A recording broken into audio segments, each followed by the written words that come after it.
Hello and welcome to So Farscape. Fun-filled Farscape fan cast by a fervent fan. And a frankly fascinated first-timer. I'm Cocky. I'm Kay. And this is the story So Farscape. Yay, fun. Yay, hooray. Another episode of Farscape. We've been looking forward to 418 Prayer so much, and what a great time we all had. Oh, yes. It's like, classic Farscape, light-hearted comedy and fun and no dark themes at all. Rollicking space romp with friends on an adventure through the uncharted... Well, the tormented space in this case. Torment is right. Yes. David Kemper wanted to go dark, and then Justin Monjo... Am I saying that right? It was directed, it was written by... Yes, Justin Monjo delivered. He actually talked about how this was probably like the most accurate translation from script to screen of any Farscape episode. Okay, the one that went through the least revisions or modifications during shooting. Right. Yeah. But this is contradicted by Claudia Black, who is understandably very proud of this episode, because holy shit, she carries... yes. She carries this whole episode solo while strapped to a bed and foaming at the mouth. Yeah. Well, there's only a little bit of foaming towards the end, but yes. And apparently, according to her, it's been significantly toned down from what was shot. Like some of the more gruesome stuff apparently didn't make it to screen. Oh, okay. So I guess Kemper might be just well, we shot that, but forgetting that it didn't actually made it into the episode, I guess. Hey, some of it actually didn't. There is actually, maybe we should start with a content warning. Very good. For Season 4, Episode 18, Prayer, which involves themes of forced pregnancy and the apparent involuntary termination of one of those pregnancies. Also which is torture. Yeah, imprisonment, just horrible stuff. From everybody. Yes. It's very difficult to watch. If it's not, if that's something that you're sensitive to, totally get it. Be forewarned, yes. Yeah, then maybe this one isn't for you. So we're going to proceed from now on, assuming that people are aware of the content and are in the right sort of headspace for it, and see if we can have a little fun with this one still. Because it is a very good episode. Oh, yes. So let's see what our listeners have to say about it. Oh, yes. Crichton makes a perilous pinky promise while Aeryn does a tour of Scarran comfy chairs. Anthony Simcoe gets about 30 seconds of glory and point-blank executing a random bystander is somehow the least frelled-up thing that happens. Thank you, Horseburd. Oh, God. Well, it wasn't a really pinky promise. It was a thumb promise, really, but I can see where it is. I'm sorry. I'm trying to laugh with you, but I've actually been reading the next one. Oh, okay. Which is from Marky See, who says, "Sorry, Kaki and Kay, this is in the style of Madonna's Like a Prayer." Okay. Katratzi's a mystery. Aeryn Sun is all alone. I hear her call your name, Djancaz-Bru. When she calls your name, it's like a little prayer to find Katratzi. Bizzaro Stark will take you there. Take you there. John makes a deal. Her life with wormhole power. Aeryn makes a prayer to anyone out there. It has been a while since I've listened to Madonna. Yes.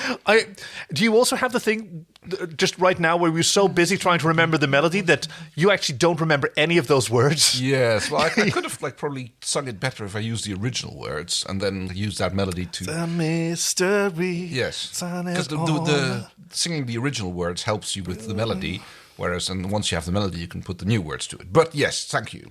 When she calls your name, it's like a little prayer to find Katratzi. Bizzaro Stark will take you there.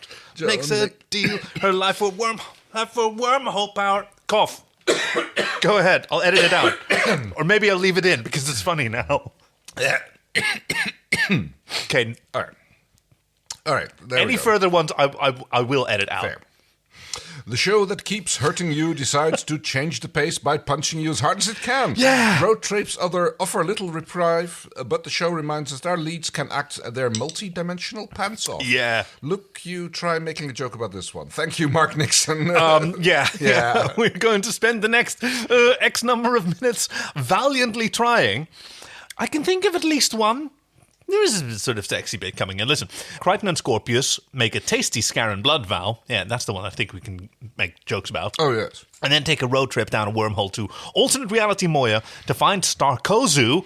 Oh, we're stealing that one. Yes. Starkozu, where Scorpius mercilessly helps Crichton get the info. Aeryn becomes a pincushion as she is tortured by Scarrans to reveal the father of her child, makes a new friend, although it's a brief friendship, and tries to find help by praying to any deity or devil that is listening to save her child. Thank you, Nick Rude from Katratzi, a.k.a. Canada. Yeah. Oh, so they should have just asked Nick. It's hiding in the orbit of Canada. Yes, but by mirroring...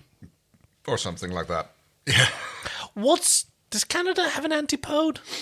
Ooh. Or if you mirror it, say that sort of entire area across the equator, where do you wind up? Oh, well, then you end up in like Chile or somewhere. But that's. But South America doesn't have like as much coverage of the southern hemisphere as. No. Like, would you even get land? Who knows? Probably someone with access to a map who cares right now. Anyway. There's websites for that, the antipole, where you can just point on a map and then it tells you what the exact opposite point on the Earth is. Oh, yeah, that's fun. People have used it to make Earth sandwiches. Yeah. I've never heard of this, no? But I immediately know what it is. You and a mate agree to go out with, and make sure that you're living on opposite sides of the house. You each go and take a slice of bread, and you agree right at the time point, zone. and you put it on the right. At the same time, you put your slice of bread on the ground, and you've made an Earth sandwich. Yeah, and then Gordon Ramsay says, "What are you?" An Earth sandwich. An Earth sandwich. All right. Speaking of traveling all the way through a world.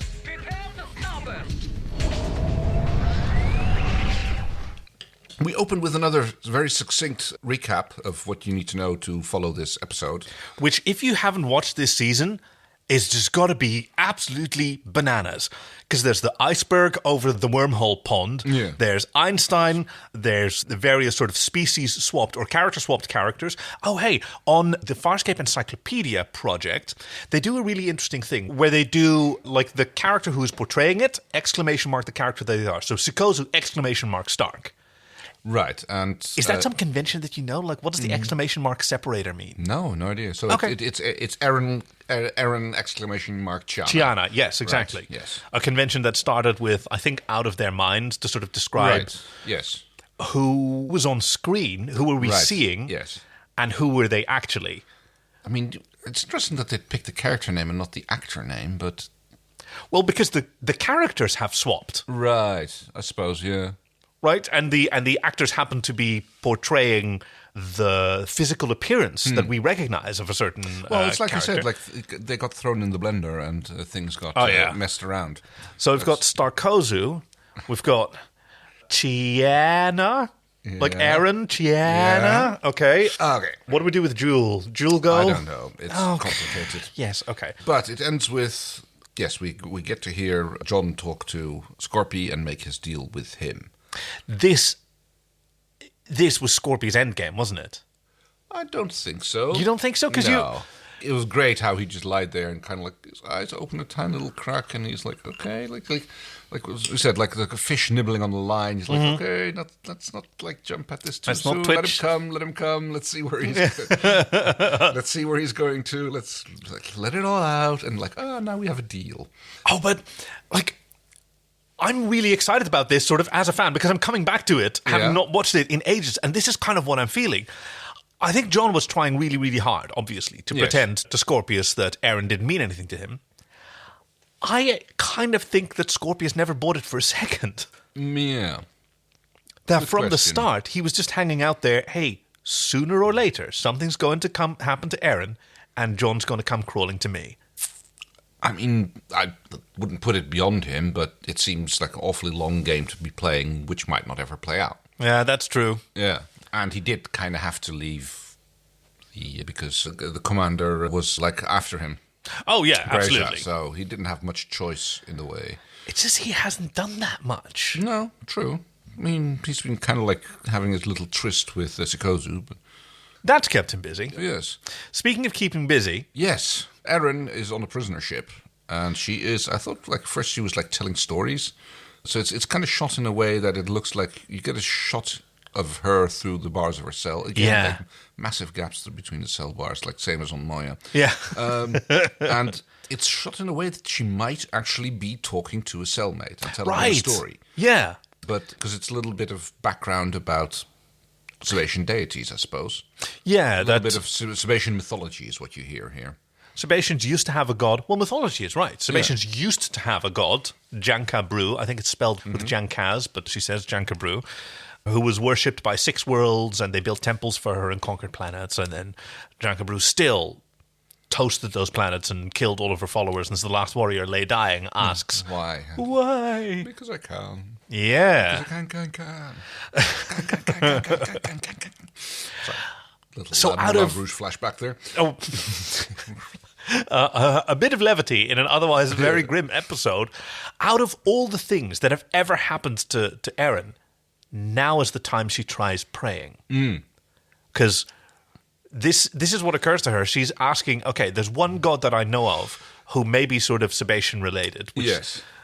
So do you just ask and then... You hope for the best? Yeah. I mean, that's how praying works, isn't it? Depends on the culture. True. Like some cultures have messengers.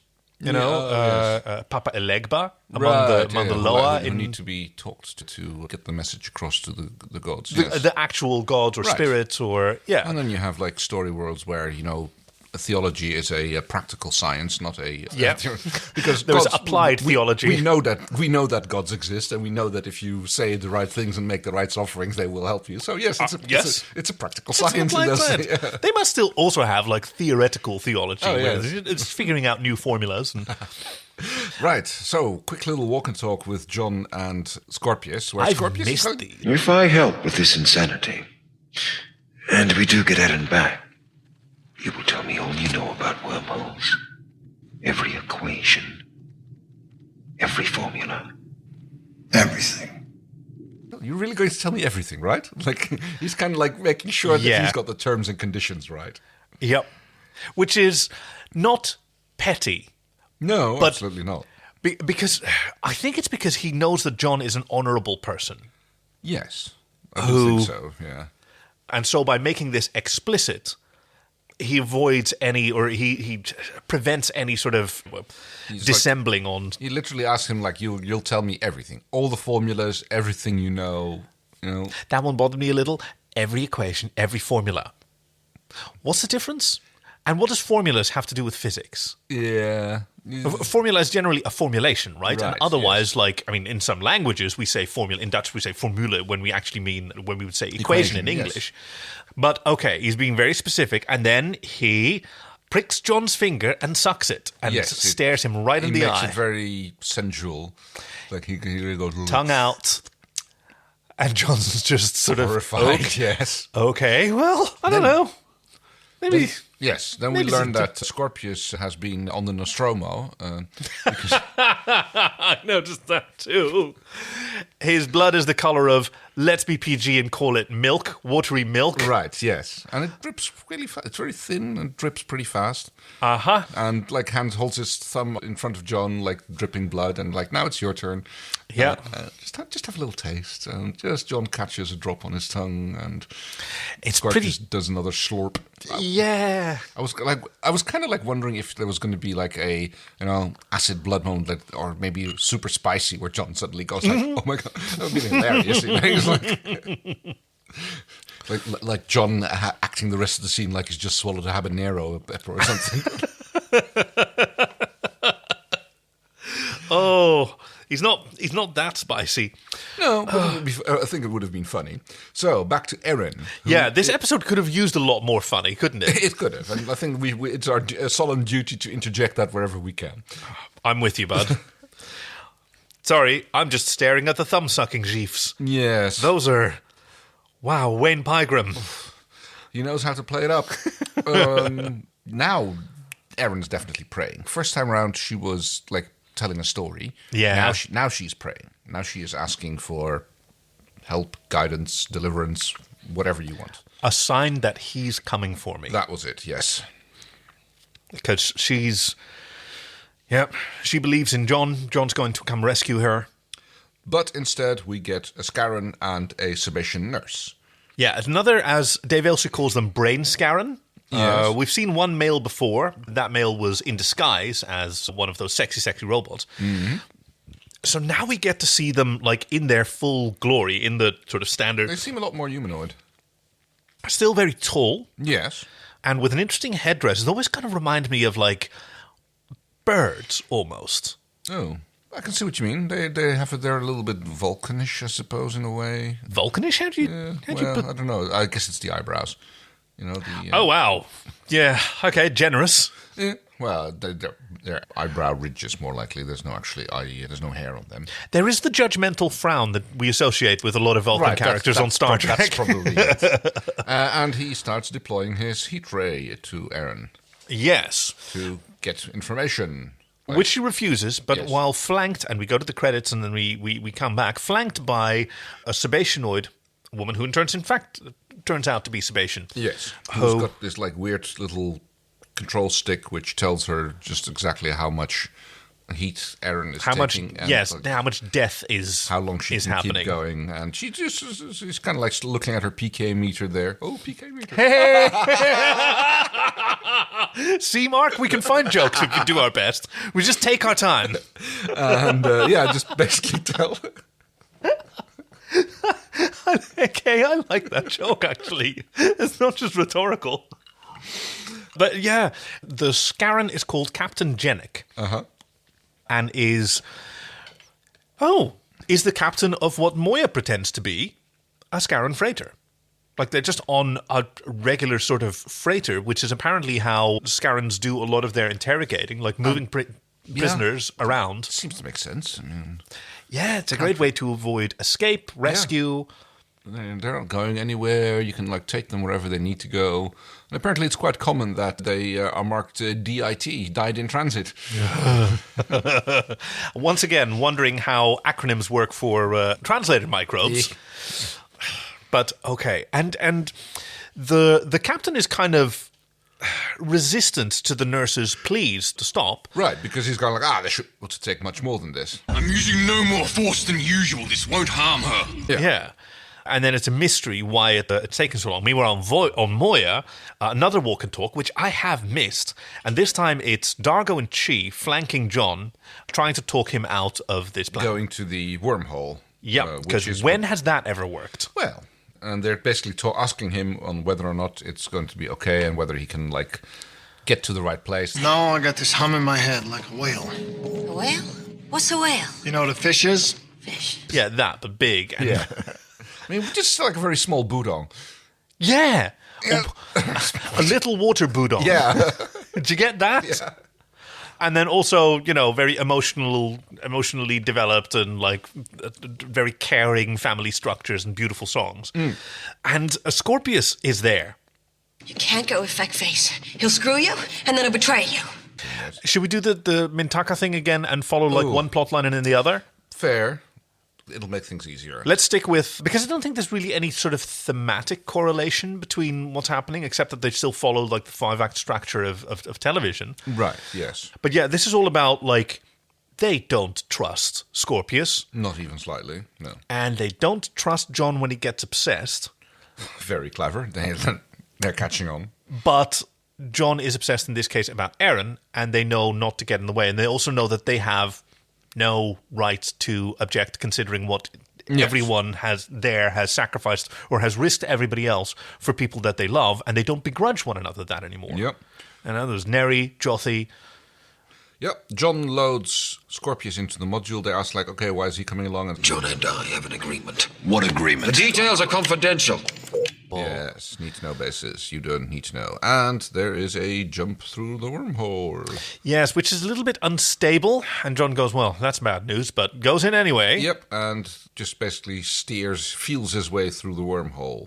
Camera spins, which got on my tits after a bit, I've got to say. It was a little bit annoying, yes. Especially because it just wasn't consistent in terms of direction, which... When we're following one person, that's fine, because the ship spins one way and then the other. It looked super cool as the module was going in, by the way. But spinning one way when we're looking at John and the other one when we're looking at Scorpius, that one gave me the heaves and the jeeps. So it turns out that they don't arrive in the right place, but they are in trouble, because the module is doing a slow barrel roll while John is upside down in the cockpit trying to fiddle with things, occasionally asking... The fluid drive... Yes. Something was gunking it up. Yeah, and something got frozen. Oh, frozen. That's the one. And he's trying to unfreeze it, and occasionally he asks Scorpius to flip a switch. And there's a little bit of babble between them. I can't remember what they were talking about. Nothing really material. I mean, kind of repeating stuff that we've already seen for the sake probably of people who didn't see the Einstein episode. How he can feel his way to the right exit. You even see him sort of closing his eyes and mumbling and knowing the right direction. And left again. No, damn, right. Telling Scorpius to shut up because he's concentrating. Which is going to be tricky for... I wonder if Scorpius at this point realizes wormhole knowledge is all well and good, but it's also an internalized skill. Yes. That is not easy to... No. It's like we need a pilot, basically. Yeah, because like John knows how to do this because Einstein taught him. Yes. Held him by the hand, threw him through the portal, dragged him back, let him feel it a few times. Like he... On the other hand... He got driving lessons, essentially. Other people have been doing wormholes with no problem whatsoever. The little ship that the Pathfinders. Yes. Well, but also the boat that ship that Furlow built. Oh, yeah. That also went through without any problem. And the ship that the peacekeepers were making also went where they... I mean, the pilot didn't survive, but they got it there and back again reliably. Okay, yeah. But no, they're just like following the big path in the wormhole, and they're not doing the alternate reality stuff, which John is doing. So, because there is the suggestion that wormholes tend to cluster in loops. That too, yes. So there must be like a main sort of trunk that's a loop that you can follow and and exit where you were. That part's easy. And then when you get to like other branches, they branch off further. I sort of imagine that when you want to get somewhere specific, you can, but the odds of winding up completely somewhere else, and reality or whatever, increase the more specific you want to go to a place. Yeah. Second jump they make, they do get to the right place, or at least there is a Moya there. Yeah. Oh, she's beautiful. In these long shots, she always looks immensely long. Yes. Because normally you see her like coming or going, and then her silhouette is so different. Yeah, close up, and it's more a wider angle lens, I suppose. Yeah. So you see more of her. But she's so long. She's a real long girl. Yep. Meanwhile, back on Moya, the other Moya, there is like a discussion between Sikozu and Dargo. And because peacekeepers are coming. Yes, and despite the fact that I think that they bought the engine signature changer with different settings, they apparently can only do Scarran freighter. Yes, maybe it's kind of like a subscription model, you know? Like you buy the thing, and then like the first one you pick, you're locked into, and if you want a different one, you have to go back and pay them again. No, it's like a PC DVD player where you can change the region 5 times max. Exactly, that's the one. Okay, gotcha. Did Rigel get another update? He looks different. Yeah, he looks... his hair looks a little wispy. He looks fatter, like he's gotten a bit of a fat neck, and his beard. Hey, he spent months on Earth. I know, right? But I'm just saying, like, especially this especially in this sheaf, he looks like he's had an upgrade. Oh, he's had an upgrade. He does look extra dumpy. I guess that maybe the costume department fitting on the puppet. I don't know. It's just I don't know. To me, it kind of looked like he had an upgrade. He's got some love handles around his shoulders. Around his neck. But Sikozu asks for a vote, and Dargo rejects it. Yeah, I'm a captain here. We're not voting. Majority rules. Not yet, it doesn't. I was staying. Until, sticking with following one thread, as the danger increases, then the next time that we see Dargo, he does take a vote. Yes. Are we going to cloak, or are we going to... Well, are we going to stay or starburst? Right, yes. And Sikozu says starburst. Rigel means starburst, yeah. Chiana says stay, doesn't she? Yes. And so do Moya and Pilot, who I think... Did they get 2 votes? I don't know. It's unclear, right? It is a bit unclear, yes. Because Dargo probably would vote stay. I would think. So, yeah, I mean, he already indicated that. But that would still be it. Yeah, I mean, depending on whether or not Pilot and Moya get 2 votes or they get the ship's vote. I mean, it seems to make sense that they get 1 vote. Yes, also because Moya can't vote independently of Pilot. There you go, yeah. We can't know her vote. Exactly. Moya is very disappointed. Somehow they're always in agreement with each other, which, you know... And then the last time that we see them is when Jon emerges. So sticking with Jon now, Jon and Scorpio arrive on alternate Moya, which is signified by these weird sort of vocal modulations. The sound is a bit weird, and there seems to be sometimes a little bit of lag in the image that we see. There's a little bit of a jitter sometimes. It's like, to me, that indicates Jon is somewhere where he's not supposed to be, and he's in causing damage. He's basically close to making an unrealized reality become real. That's what he's doing. Yeah. He's going to unrealized realities, and like we know that if he stays there too long, those will become the new reality. Yeah, that's true. So and also, like, he's gone earlier than the last time he was there. Which is also something which is not supposed to, a big no-no. Yeah. Oh, yeah. And of course, he's there, because the only clue they have for the location of Katratzi is that he heard Starkozu, thank you very much for that one, say that the last time that he was at this is sort of blender, Bizarro Moya, as I think it's called. And so he wants to ask Starkozu where it is. Where is it? So they're able to board Moya with no protest, no DRD defenses, not even a question from pilot. Apparently, this Moya just lets anybody come on board. Yep. No wonder they're a mere hour away from being destroyed by Grazer or... Is it Grazer or Craze? I have no idea. I think it's Craze, because isn't that the one where Craze walks up and like congratulates Jon as his brother? Yes. So they want to get away from this place before that happens. And that also places like Jon in this weird moral framework, like, I'm here to get some information and I can actually take more risks than I normally can because everybody here is going to die anyway. I know that for sure because I've seen it. Yes. Very good point. Right? That is the actual thing canonically that happens to this timeline. Yes, everybody here is dead anyway, so like it's not right, but it makes it a little less wrong, I suppose. Yeah, at least that's something that he can deal with for a bit. Because they find Starkozu. Yep. Ask about Katratzi and which pronouns do you want to use? Because you actually have some freedom. Crichton insists on he. Yeah. Because he knows Stark is a he, and even Sikozu has a female voice, and we know Sikozu is a female character, that's what he sticks with. But Scorpius doesn't seem to agree. Like, he even uses its pronouns for Naranti Rigel. So, what do you want to do? Do you want to do the pronoun for the character that they're representing, or the pronoun for the character playing? I mean, I think let's keep it easier and for representing. Right. Okay. So Sikozu, it is Stark. Starkozu is yeah. Wait. Okay. Okay. So the opposite. You said presenting, which is, this Stark. is Yes. No. The representing. I said. Thank you. Okay, so not the act. Yes.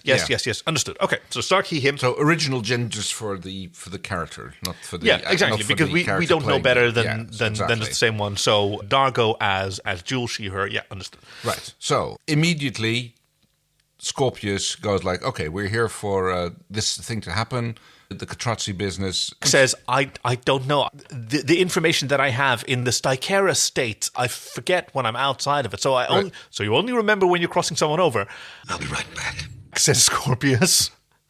Goes off and grabs the first person that he can find, which happens to be... he shoots Rigel, who was standing there right next to him. No, he goes off and gets Rigel, and then brings Rigel back, and then takes Jon's gun, and then shoots... Okay, two hosts arguing about minutiae of an episode is not necessarily entertainment. Yes. But I wanted to stick with this because I want you to understand this image. Scorpius went off to go and find someone to execute and calmly brought them back. No, I got... Yeah. Right, because this was the sort of writer's intention. We've had Scorpius helping them out for a lot of this season and like playing against type. And we really, really wanted people to be reminded that Scorpius is a monster. Yes. And he will just calmly walk around the ship. Like, he's hidden this from Crichton for so long that maybe Crichton has been able to forget. Yes. But he just went off, found someone, grabbed Crichton's gun, and shot Naranti, Rigel, to death. Okay, now, cross him over, and then remember Katratzi for us. Oh, yeah, but the crossover only works with people I love. Like other people just die and their souls go, and I don't do the crossover thing for just anybody. Hey, says Crichton, you never had to love people before. Yeah. And Stark says, I always had to love them. Different Stark, different rules. Yeah, brilliant. So, and you could sort of hear the unspoken question, well then, who do you love? Before I go off and find another one. yes, before we grab another random next person. But that random next person turns out to be... Oh, no, wait, there's a little bit... Yeah, you're right. Chiana played by Aeryn. I mean, there is discussion between John and Scorpius, like, you just murdered someone for no reason. You brought me along, says Scorpius. You brought me along to get shit done. Yes. So they go traipsing through the corridors. They actually pick up Aeryn Chiana. Yeah. But run into Jewel Dargo.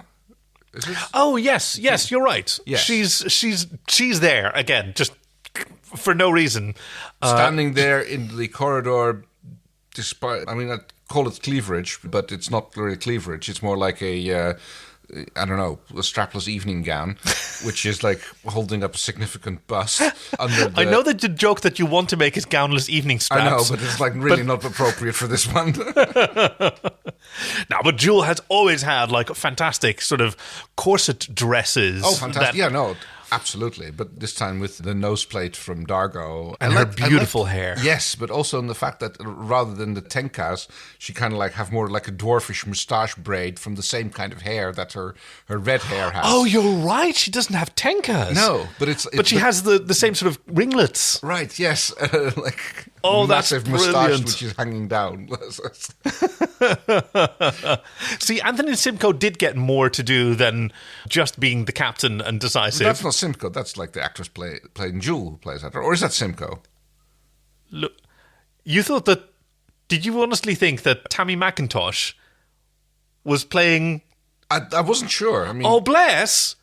Oh, hell yeah. No, I think this is defo Anthony Simcoe. So in this case, looking at the body type. They did use the actual actor. So it was Anthony Simcoe playing Dargo Jewel. playing Jewel. Oh, I thought it was the other way. I thought it was Jewel playing Dargo, but this makes more sense. Yeah, no, it makes more. Nah, but she's got Jewel's outfit. You're right. So it's Dargo Jewel. So in that case, it would make sense that it was Simcoe. Right? Yes. No, I would have loved it the other way around as well. I thought it was Jewel. I thought it was Jewel Dargo, not Dargo Jewel. Oh, I would love to see that. But you're right. So it feels like Dargo because like the way they interject. So yeah, okay, and to Jewel's credit, like she's there defending her shipmate against these interlopers. Yes, she tries to open fire, John, and doesn't want to necessarily harm Jewel, but defends himself. I think this is actually a good point to mention something that I have written down. Look at this whole scene which happens on alternate reality, Moya. What if the show was about alternate reality, Moya? Yeah. What happens? They're like, something alternate reality John and alternate reality Scorpius just show up in a module, come aboard the ship and start killing people. Because they need some sort of information. Yeah. What sort of episode would this be? I know, right? I mean, that'd have to be a time loop or something. Like, this was just the first part of a time loop. That could be. Where they get killed by John and Scorpius, and then they do it again. And the next time they get killed by Craze on orders of Grazer, and they have to go through it again. They have to find... Farscape Unrealized Edition. We can get a spin-off series. Like every please. But yeah, sorry, I have that written down. It's like, what would this look like if this like was I was thinking the same episode thing from their perspective rather than from John and Scorpius? Oh, but you're completely right because we actually do spend a lot more time with these unrealized people or Bizzaro people, and they're the same kind of bumbling fools that we've grown to love, and equally as deserving of hope and good things, and equally as burdened by their various weaknesses and injustices. But she opens fire, John returns fire, and Jewel is down. Yes. And then moving on to after another scene with Aeryn, of course, but we're doing this separately. Yes, indeed. Because now we have Scorpius asks, do you want to do it or shall I do it? Yes, and he's like, I'll do it. Yeah. And then what do you think he was thinking in that moment? Well, Scorpius... I think I agree with Scorpius. It is not Aeryn. No, I've got to say bothers me because it shouldn't matter. It is still an innocent person. Oh, yes, of course. It's still murder, but that's not what Scorpius thinks is holding John back. Scorpius doesn't think that John has a problem with committing murder. Scorpius thinks that John has a problem killing Aeryn. That one, I've got to say, really bothers me. Well- The idea that Scorpius is right, because I think that the episode agrees with you. I think it's her resemblance to Aeryn. Yes. By the way, can we just sort of stop at what an amazing look this is for Claudia Black? It is, very much so. She's got a little beauty spot. Did you notice that regular Chiana doesn't have? Oh, okay. No, I hadn't noticed that. I did notice that she did a wonderful job of picking up Chiana's speech patterns and mannerisms. And, her American accent is great. And the sort of head twitches and the sort of helplessness and the appeal to humanity and mercy and like asking John, okay, no, this is a joke, right? The joke's over. Like it's my mistake for taking it so seriously. This wrong. It's just heartbreaking. Yes, it's a tough scene. It's very much a tough scene. And it's fucked up. Yes. That it's not the most fucked up thing this whole episode, because we're getting to that, because, John can't do it, and Scorpius says, I can, grabs his hand. Yeah, it doesn't even make it a clean kill. No. That's like... No, because then Stark wouldn't have to help her cross over. Oh, good point, yes. So, yes. And Stark had said, if you do this, if you murder someone, I'm not going to help you. I'm not going to cross them over. And Scorpius said, yeah, you will. Yes. Because now your friend is in pain. Yep. And you can help. It is a very good threat to make from Stark's point of view. That it's like, I'm not going to do it. I'm not going to help you. I'm not going to do what you want. And then you have to take the gamble. Basically, Scorpius calls Stark's bluff. Yeah. And it says like, yeah, you will. Because, you can deny your enemy what they want by also denying someone that you love the comfort that they need and the help that you can provide. So the crossing over is done. The mask is lifted. Katratzi is mumbled. They have to sort of sit around and wait for her to like mumble a whole bunch of things until Katratzi. Tell us about Katratzi. And then suddenly, it's apparently possible to ask about it, and like it almost seems like it's not going to happen. But then we are informed that Katratzi is like a secret place, and it hides by disguising itself in the orbit of another place, which Scorpius does know. Yes, I know that planet. Yeah. It's kind of brilliant, because apparently she got this information from a Scarran that he helped to transition to death at some point. And so that Scarran, before she dies, imparted that information. It's kind of cool. Like, it's small, and it conceals itself by mirroring the orbit of one of the moons of whatever. Yeah. So that it can hide in this, like, unimportant location. And apparently, despite the fact that Scorpius knows about this planetary system or nebula or whatever it is... He does not know about the prison planet or the prison moon or whatever it is. The prison... Well, hey, Starkozu says it is a seat of Scarran power. Yes. It's not just a prison moon. It's actually a really important base. Yeah. They've got what they want and they go home and everything's fine for them. Well, yes. The command ship, which has been approaching, is still approaching. They're getting awfully close. But both Moyas have the same problem now. Both Moyas are under threat from a Peacekeeper command carrier. Oh, yes. With some version of Grey's on them. Yep. And they make it way back. They get snagged by the docking web just before the starburst is done. And that is the end of that story arc. Now I can scroll the jeeps all the way back to the beginning. And in the words of whoever that actor was that worked with The Lonely Island, now back to the good part. Well, what was his name? Michael Bolton. Oh, I have no idea what you're referring to here. But the sort of funny comedy hip-hop band The Lonely Island did a song with Michael Bolton called Jack Sparrow. Oh. Where they apparently hired Michael Bolton to sing a sexy hook and do a solo. But then Michael Bolton made up his own lyrics. So instead, they've got this whole rap about we're going to the club. And no, he doesn't care about that. He just wants to this is the tale of Captain Jack Sparrow. And they tried and stop him and reel him back. Okay, guess again, I'll try with another film. No, wait, okay. So, anyway. All right, I still have no idea what you're referring to. But there's a line in there where he goes, now back to the good part, which is Claudia Black giving us a masterclass in acting because she's strapped down this whole time. And yet, her character is sort of trying to exert control over this situation. Yes, she finds herself in a... strapped apart, legs up almost in a gynecologist chair with the other summation. Tim Ferrier had a lot of fun with designing torture chairs. I've got a feeling that we've seen this chair before, but I think it's a unique creation, or at least the other one is a unique creation, because production designer Tim Ferrier has had other opportunities to design torture chairs for women to be strapped into. Yes. And so he was actually kind of trepidatious about these, because one of them is, let's be very, very gynecologist chair, kind of with the stirrups and everything. Yes. And then the second one is even weirder. Now, one of them did have to have a last-minute modification to sort of drill footholes so that between scenes the actors could recover a bit more, because they're quite stressful positions. probably this one. The other ones we see later, they're just more like T-pose positions that look... yeah. They look easier. Not to get out of, I imagine. Well, no, but there's a little bit of talk and chatter between the Sebastian and... Aeryn. Yeah, so there's the nurse character who has the bad hair. Apparently, they don't have hair care products in the Scarran Empire. Yeah. And there's a bit of a sort of conflict between Aeryn and this woman. She asks, are you even a real Sebastian? And this woman has the most fantastic motivation, I think. Hey, peacekeeper, Scarran, it kind of doesn't matter who rules, because it's not going to be me. Yeah, so I'll just roll with whomever I get the best deal with. I'll just survive. And she really doesn't see any kind of sort of racial betrayal or whatever. I'm in league with a superpower. Yep. What is the difference? Whether I be doing this for the Scarrans or the Peacekeepers? What am I getting better? Would I get a better deal from the Peacekeepers than I'm getting here? Probably not, no. Yeah, and is what I'm doing any more reprehensible regardless of who I do it for? Yeah, true.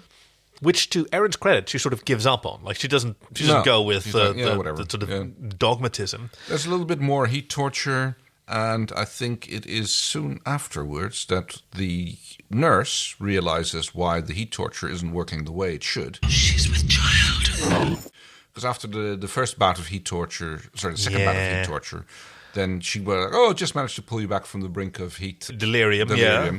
And that's when she finds out that Erin's pregnant. Yes, by saying, I'm going to give you something to help you sleep, and instead, jabs a blood sample or something, whatever it is. I don't know what colour Sebastian blood is. Actually, Sebastian blood is red. Yes, it's like she draws out some other liquid, but... Possibly amniotic fluid. Possible, yeah. Because she goes for the abdomen. But you don't really need that to prove someone's pregnant or not. But it doesn't matter. Yeah. But as soon as they learn this, she gets carted off in this weird gibbon... what's it called again? Giblet. Giblet? No. Giblet? Gibbet? Those cages that they hang on the outside of buildings with people in them. Yikes. I don't actually know the word for that, but it sounds horrible. It's something like a gibbet or something. I'll take your word for it. Yeah. And they cart her off to the maternity ward, or at least something along those lines. Yeah.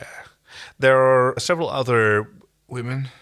Yeah, I was thinking women or females, because they're non-Sebastianoid. Right. Obviously, women are, of course, women, but respecting their different species. Yes. One of them, who is closest, she's got an interesting design. She's got a lot of, it looks like waddle, a sort of band of waddle around her neck. Right, yes. We would call, and there's a younger-looking woman on the other side, and both of them, tell a similar story. The Scarrans have a breeding program. Yep. This is a whole lot of no good, because this woman... She's got a streak of grey hair. Her ears are a lot higher up her skull than Sebastianoid ears would be. And she's got weird neck and stuff.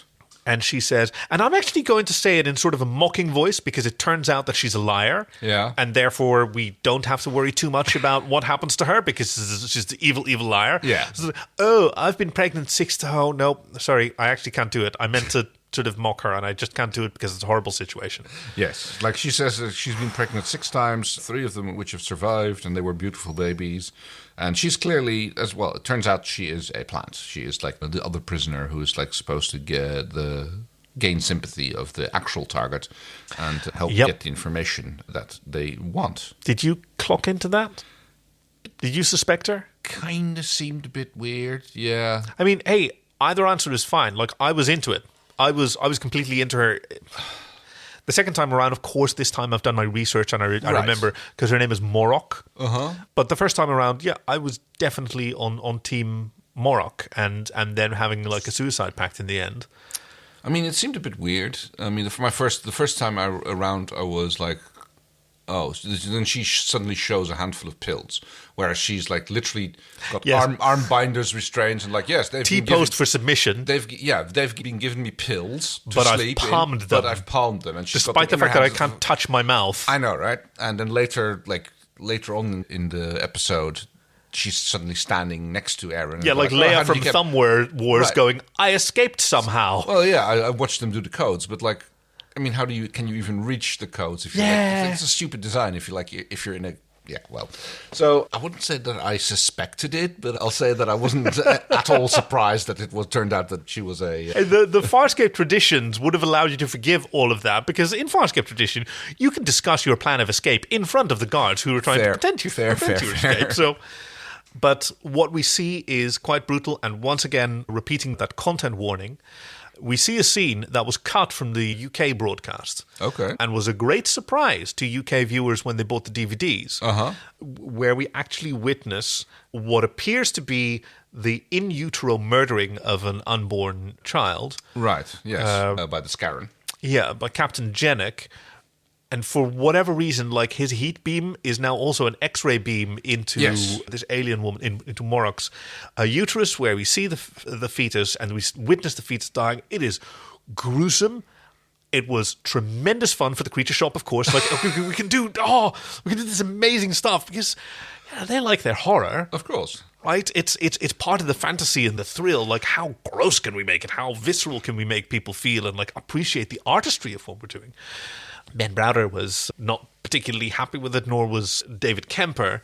They found it very, very tough, and sort of made okay by the fact that it's fake, Yes. right? Because it only appears to be. It's a show, yes. Because literally after Aeryn later... okay, well, hang on. Let's do this in order. We'll get to that scene. Oh, yeah, good one.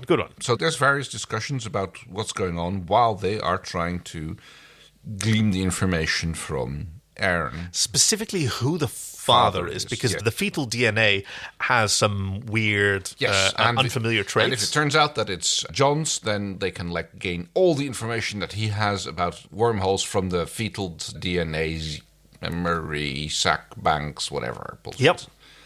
Which seems unlikely. Do you know that DNA doesn't work like that?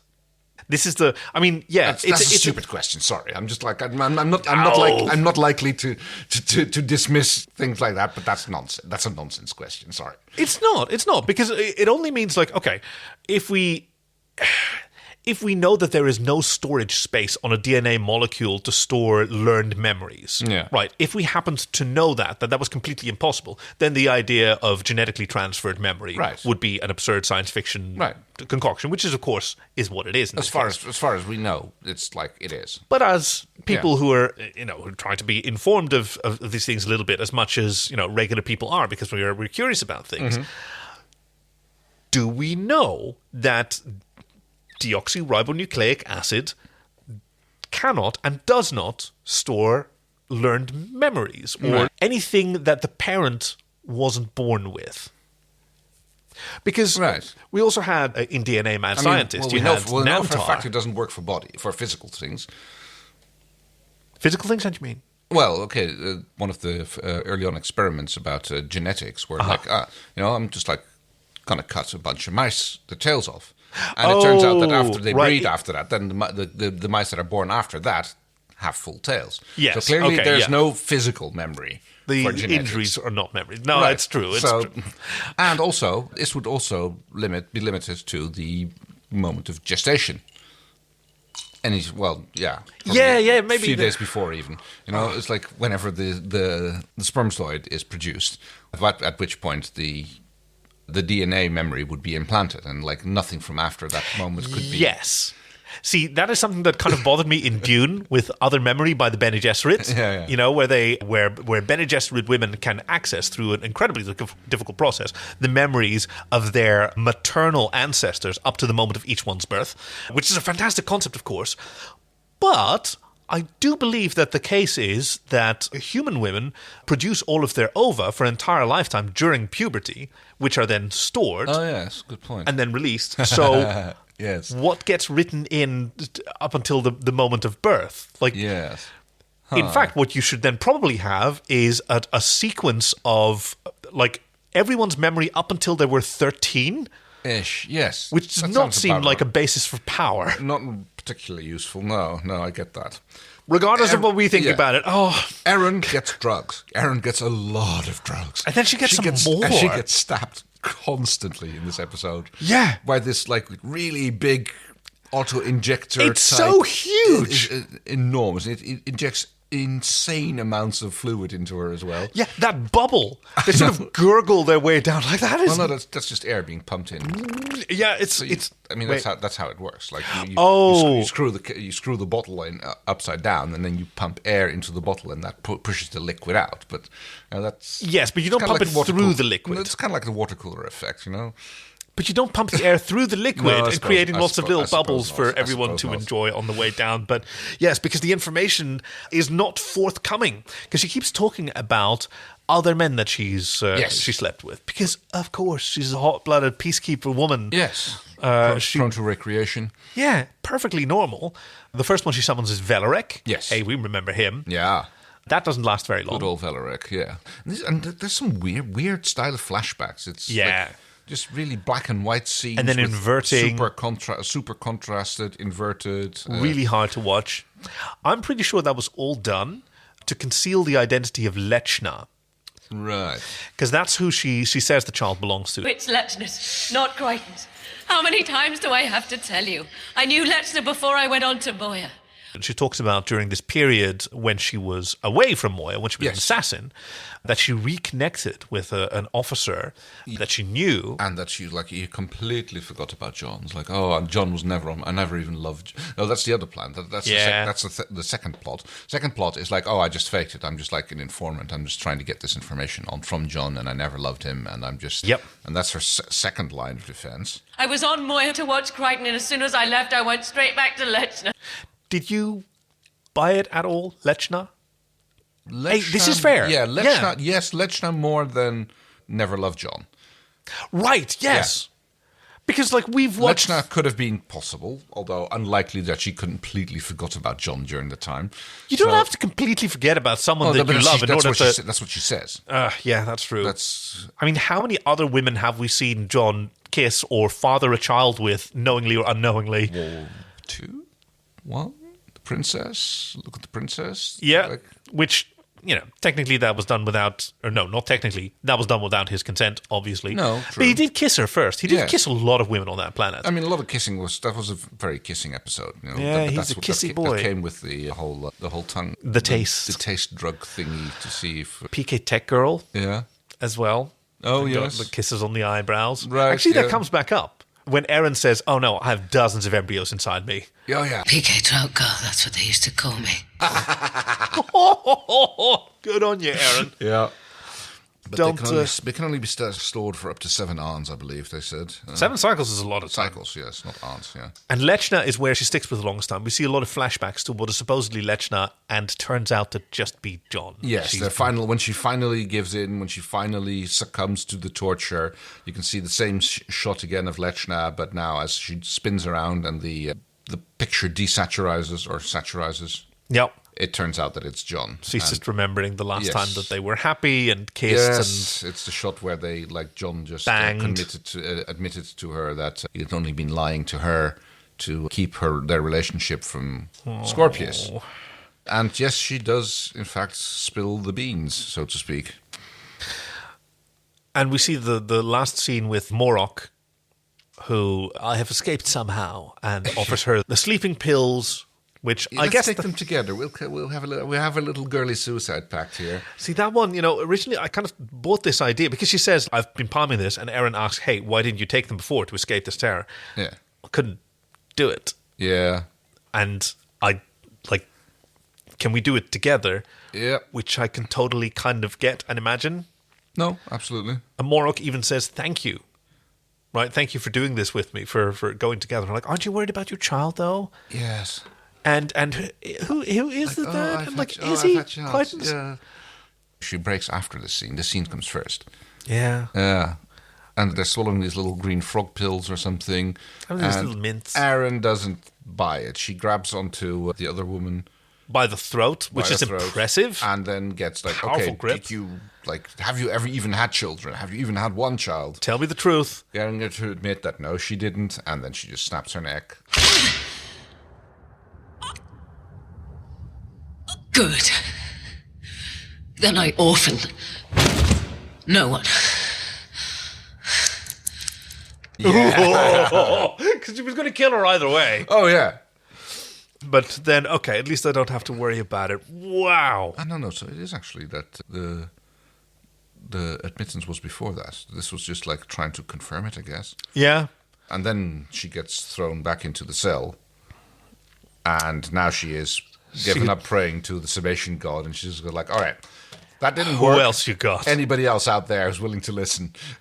Yep. Who can I make a deal with?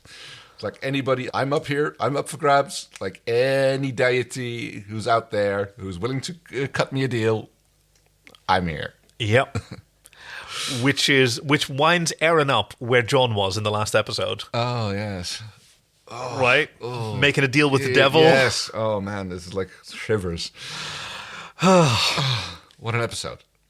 And hey, good news, no hiatus. We're going straight into the home stretch. Well, this is going to be a strong segment what we're going to come up to right now. Oh my god. She gives me a Woody. She gives you a Yes, there's going to be a few of those. There's a little bit of talk about that. Fake abortion scene for the Willy. That's mine. Right, okay. Yep. I mean, I've got a few Like, that seems like an obvious one, but it genuinely, watching it again, oof. I've got a, like, one of them could be the Scarran being, like, almost comically evil, you know, in his... Oh, you didn't like him? I Janek? He felt a bit over the top. He felt like a little bit too much... I mean, like you said, like we're reminded here that Scorpius is a monster, but it was the way that Janek was portrayed with his like, I don't care if she dies, like we'll do this and we'll do that, and like how he was like seen. I mean, okay, the fake abortion scene was part of the show, so but that it felt all very over the top, theatrical, and very theatrical, and I mean that would be the candidate. But he doesn't seem very smart. No. Yeah. But I think my Willy will have to go to the scene where John shoots Chiana. That was just like, oh my that scene God. was just like, oh my, that really gave me. That was like, oh, that was crushing that scene. Yeah, seeing John slip down that moral ladder, even though he ultimately doesn't pull the trigger, the fact that he wanted to. That entire scene was just like, chilling. Yeah. That was like, oh, definitely. Amazing that the show can do that to you, right? Yeah. Okay, and then the Woodies. Claudia Black. Just Claudia Black start to finish, because she was also Chiana, right? Fair. So she made that whole scene. Fair. And just her performance throughout this, what an actress. I'm just going to, like, I love that. I am not going to disagree with you, but just to be disagree anyway. Yay! My Woody goes to sassy Dargo. Yes! Dargo Jewel! Darl Jewel, that was like... Anthony Simcoe once again having the most fun. That was fantastic. That one, that show. It was very short. It didn't get as much time as I like, but I loved it. Like the super sassy, the chest out, boots, gun. Yeah, the rifle. It was a pretty serious rifle that she's got there. It was fantastic. I absolutely loved that. And watching out for her friends. Oh. Yeah, trying to the entire pose and the attitude. It was like absolutely. It was just like Rayleigh Hill. I mean, absolutely brilliant. Sorry, not Rayleigh Hill. Tammy McIntosh. Yes, who was his roommate for a while, Fair, and she was a backup singer in his band. Oh wow, okay. So they knew each other for ages, and he was like dead chuffed when she got cast. Yeah, I can well imagine. That's my mate Tammy. Yeah. So I'm sure that he had a lot of fun channeling Tammy's her. jewel. Yes. Okay. Well, yeah. Do you want to get sort of any other feelings out of the way about this episode, because it is really really heavy. Pretty sure that we covered it. Yeah, you good? Yeah, I'm good. All right. Then that's the story so Farscape. Yes. Please join us next week for another Tales of the Tormented Space. I still haven't got that right. And after that, with episode 419, A Fetal Attraction, We're So Screwed, Part 1. Ooh, I wonder what that's going to be about. In which the crew of Moya have one chance to infiltrate Scarran space to rescue Aeryn Sun when a deadly illness is unleashed. However, success and survival seem less and less likely. Oh no, an unexpected complication. More terror and peril. Yes, Kay, I love your schoonerisms. Thank you for joining us once again. It was pretty, intense episode, this. Yes. I thought I was prepared for it, but gosh, it is really still intense. I'm so glad that we got to see Claudia Black in top form and all the actors doing their fantastic job. Thank you for joining us. And if you did a weird thing and skipped the episode but are listening to the end credits, oh boy, respect, and also thank you for listening to the end credits as well. You can find us at Farscape on Facebook and Twitter, farscape.com/links for when this comes out. There's still episodes coming out. Yes, I think that's the case. And so there's still opportunities to send your synopses, join our Patreon. Thank you for those of you who have supported us so that every week I get to do research with the materials that we bought from our Patreon budget. And if you want to recommend fanfic, as one reader has done, so we're going to be reading their recommendation. I'm looking forward to that. So am I. You can do that there as well. We absolutely love you. I'm Kaki. I'm Kay. So Farscape, so good.